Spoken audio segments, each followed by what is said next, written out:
Hello, everybody. Dr. Rick Wallace here.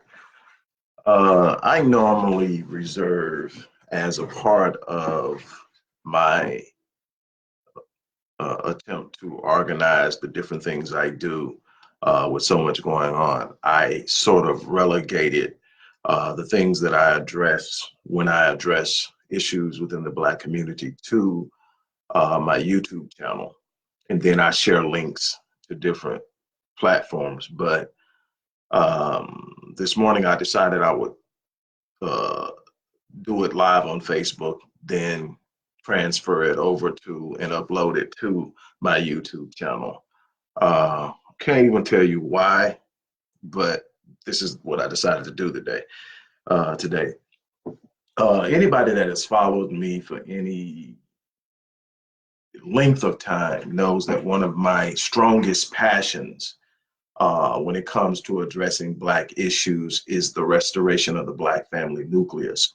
It is the Black family that is the core element through which, or the conduit through which, values, interests, and principles are taught and inculcated into the minds of young children.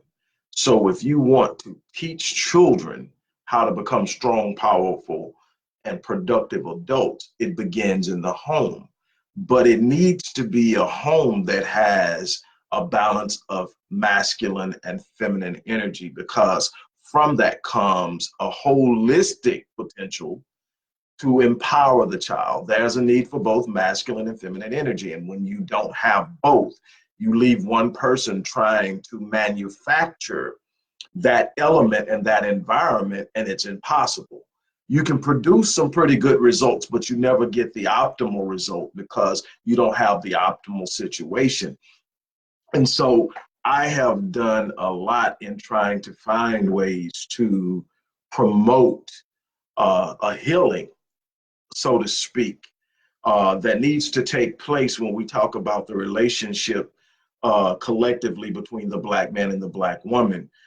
There's a lot of animosity, a lot of disappointment, a lot of betrayal, a lot of failure that has taken place on both sides. And I'm typically harder on men because men hold the role of leadership, but I'm also one who holds women accountable because you have to have a certain level of culpability in things in which your decisions play a role. So when I look at things and I say, and this is coming from a unique place, I observe everything and I give everything attention, and I never dismiss anything. I never come into anything with a judgmental mindset, because what I believe to be right could easily be proven to be wrong tomorrow. I have learned this in the area of scholarship, in the area of research, in the area of growth as a person. What I know to be, or what I feel I know to be today, could easily be disproven tomorrow.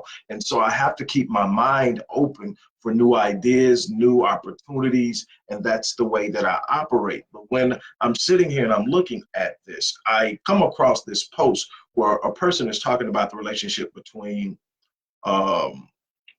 Russell Wilson and Ciara. And it's not the thing that happened with Slim Thug. It wasn't that. It was just someone that was saying, and it showed a pretty provocative photo of Ciara. And it talked about how Russell covers her, but also how he allows her to be in process of discovering who she is. He doesn't try to stick her in here and say what she can and cannot do. He imposes his presence of care and love and concern. And the way the person defined the love that Russell has for Ciara is, he said, she defined it as radical acceptance.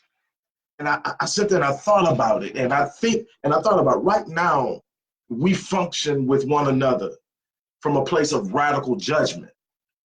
We have become experts at distinguishing and uncovering and identifying all the things we don't like about our people in general, and especially when it comes to the male-female relationship. We have Black men openly degrading and dismissing and downgrading our women, publicly justifying why they don't deal with our women, something that you don't see in any other race. And then you have, on the flip side of that, constant barrage of derogatory statements about Black men. And I'm not saying that at a level we haven't earned some of the things that are being said. I'm saying that if we're going to heal, we've got to step back and understand what we're dealing with. See, I believe, and I don't know either one of them, but I believe that when Russell encountered Sierra, he knew what she had been through. He knew that she wasn't coming from the most ideal situation. He understood that she had gone through some things. She had went through some disappointments, some frustrations, that she had dealt with a relationship that hadn't given her everything that she desired. And so that had shaped her in a lot of ways. And it's probably true in her life before she even met Future. So this isn't all about this, and Future has absolutely nothing to do with him, honestly, outside of he was the person she happened to be with before she met Russell. But see, Russell came in and he had this unbelievable ability to express radical acceptance. He was, while he had a standard by which he wanted to operate in, he had a place that he wanted to take her. He knew she wasn't there yet, and he displayed this radicalized acceptance of her in process. He didn't demand that she be where he thought she would be. He looked inside and saw the potential of what she could become if he loved her. If he had a radicalized love for her that wasn't judgmental, that didn't sit up and try to degrade her, that didn't sit up and attempt to diminish her.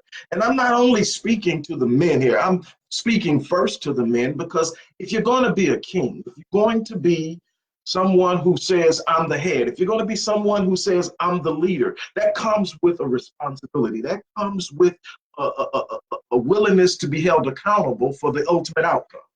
See, you don't get to say you're a king. You don't get to say you're a leader. You don't get to say you're the head if the moment that something isn't right, you point the finger and put it on someone else. The first thing that comes with being the head, the first thing that comes with being the king, the leader, is the responsibility of owning the outcome. It doesn't mean that you did what caused the outcome. It meant that who did it was under your covering. And if they're under your covering, they're under your responsibility.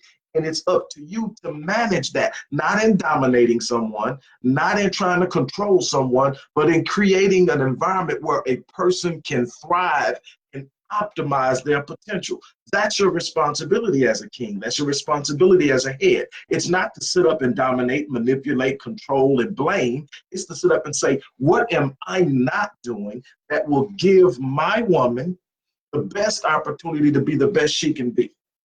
What am I not doing that I could be doing that would nurture her gifts, that would nurture her power, that would nurture her spiritual womb? Now, I'm talking first to the men. Women, I'm going to get to you in a second.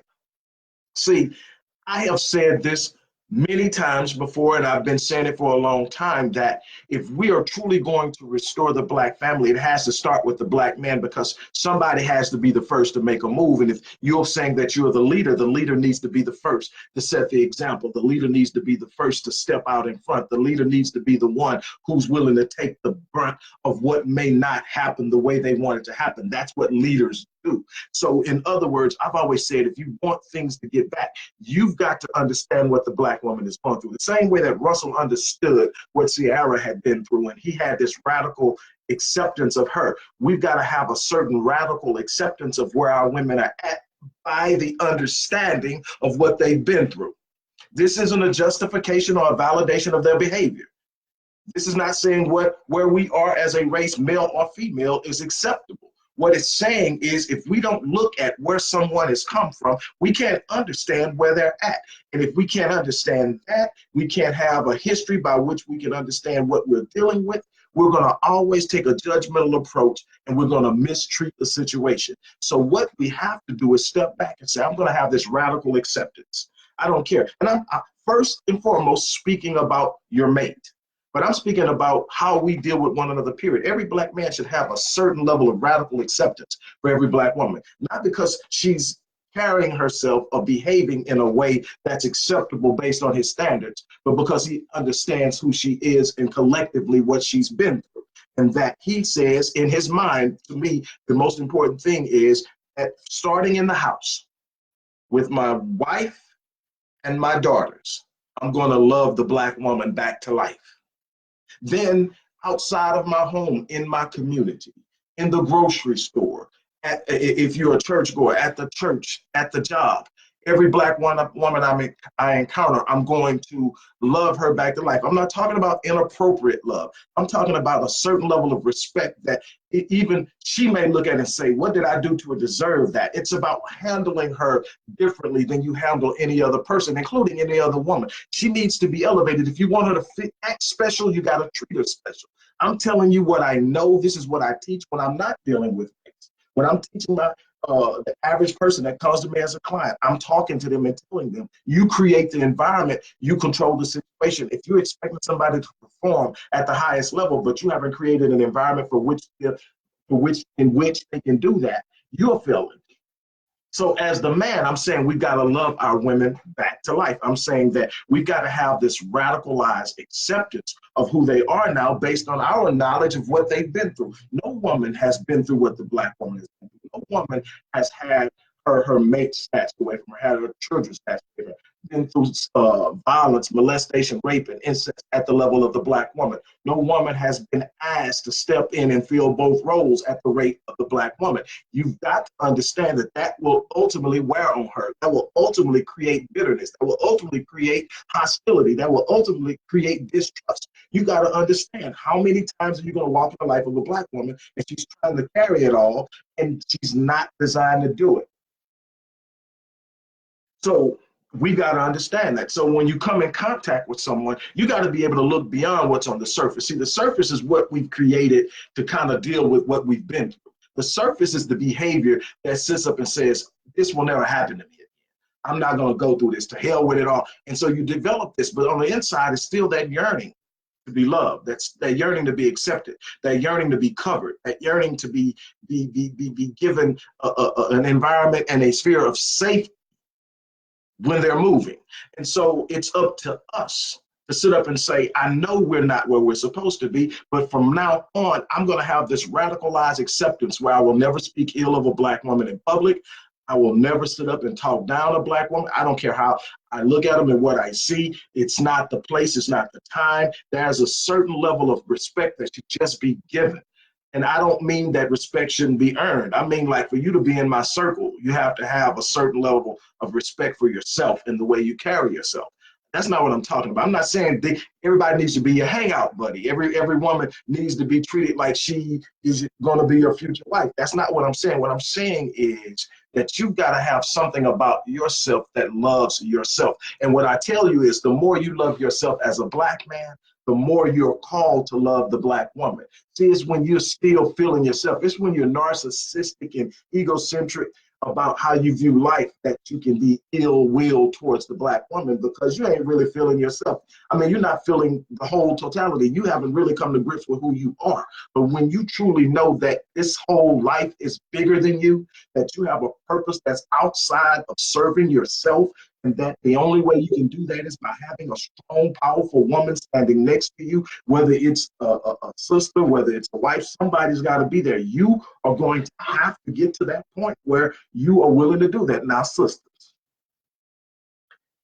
I have seen this so many times where when I'm on the men, I'm getting whoop whoops and likes and shares and all of that, and I'll be the first to admit that we as a collective, as men, have not held up our end of the bargain. A lot of us won't ever admit that, but we haven't. Were we forced out of the home systematically? Yes, but to leave is still a choice.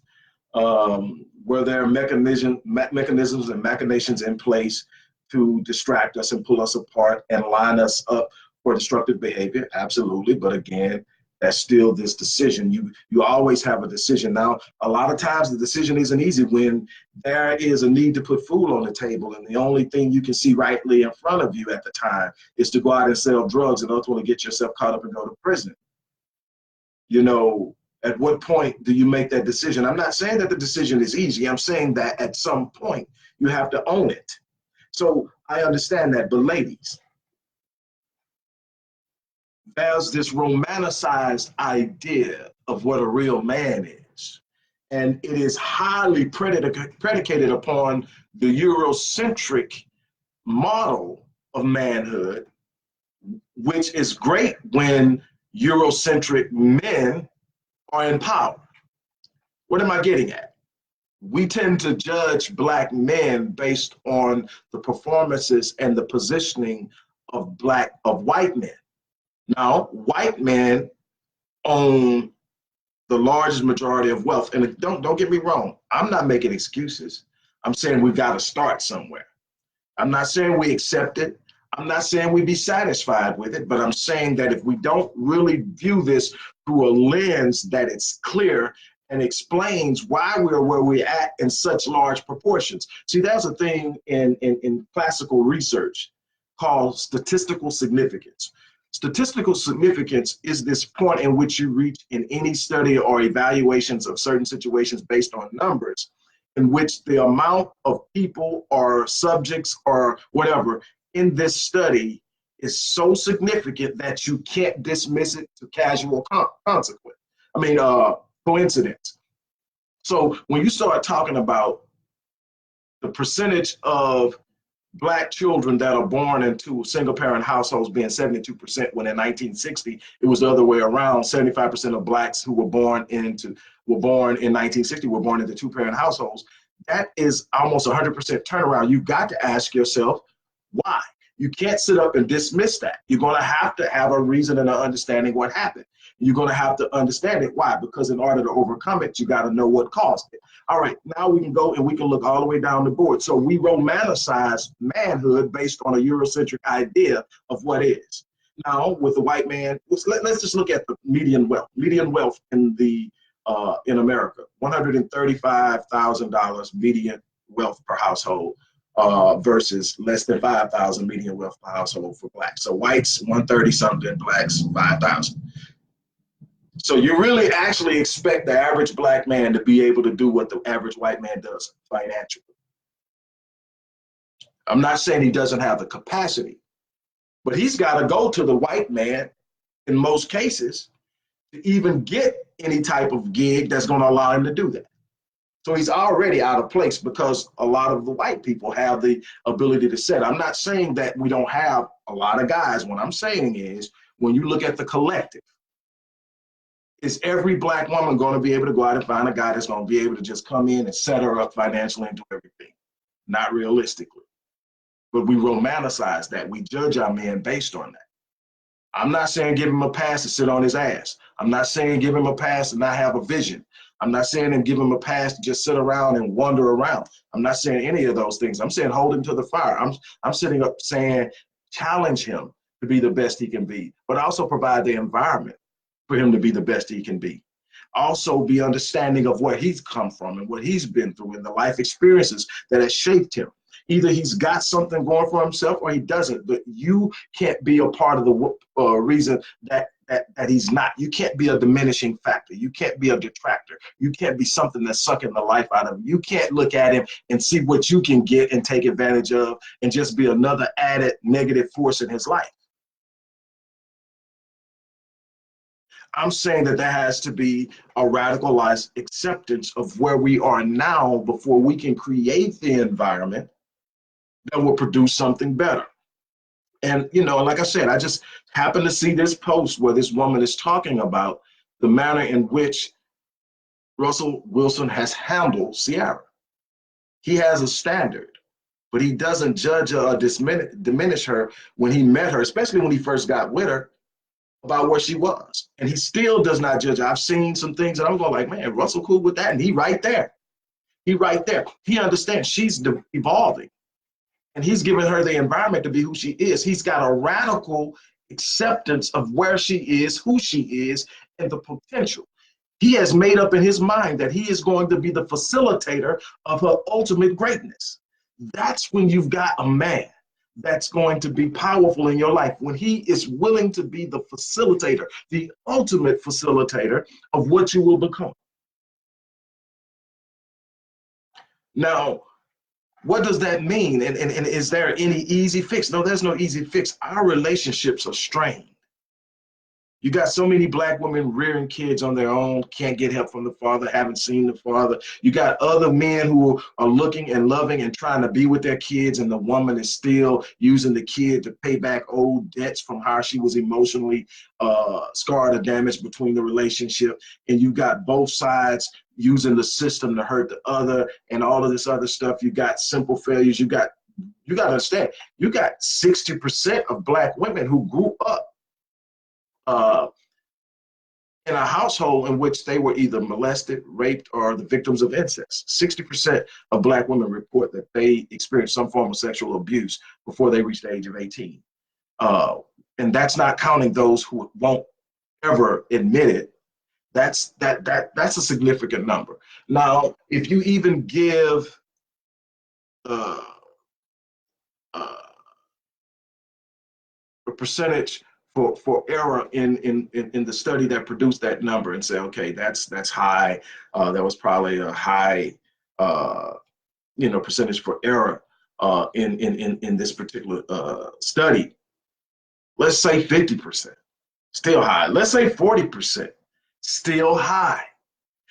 That is extremely high when you're trying to say you're looking to create a people that are collectively functional.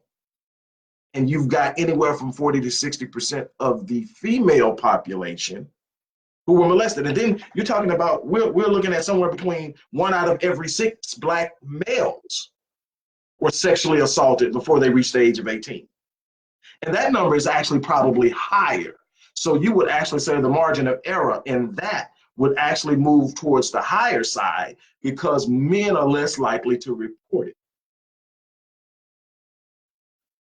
We've got some issues that we need to deal with. But what we must understand is that we spend more time trying to get others outside of ourselves to accept us when we won't accept ourselves.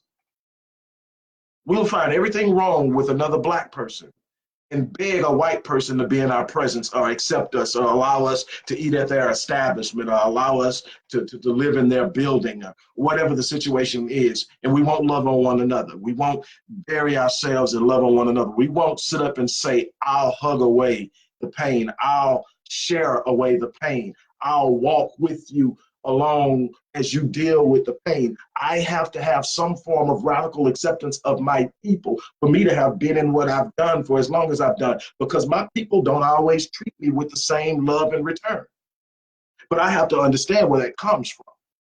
But there has to be a certain level of radicalized acceptance when it comes to how we deal with the other species in the black race, black men. There has to be a radicalized acceptance and love. We can never openly diminish or speak ill of our women. I don't care what they're doing. I don't care where they work at. I don't care what they're wearing. I don't care what they say. Every time I see a black woman that isn't doing something that is representative of the royalty that's coursing through her blood, I see the failure of black men. I know y'all won't like that one. Let me say that again. Every time I see a black woman underperforming as it relates to the royalty that is naturally and inherently coursing through her veins, I see the failure of a black man. I see the absence of a father, the absence of the love of a father, the presence of a father, the manipulation of black men who came into our life and used the weaknesses to get what they wanted. Let's talk about the real side of it. And I'm not saying it's not happening on the flip side, because it is. But what I'm saying is that somewhere, somehow, some way, the black man has to step up and say, if I'm going to be a king, it takes me being responsible of the mess that has been made. And that because the mess has been made under my watch, or the watch of my father, or the watch of my grandfather, at some point, some man has to sit up and say, not on my watch. That's what I'm asking. I'm asking black men to say, not on my watch. The black woman will not be disrespected on my watch. The black woman will not be neglected on my watch. The Black woman will not be sit up and ridiculed and degraded and dismissed on my watch. You will not put your hands on a Black woman on my watch.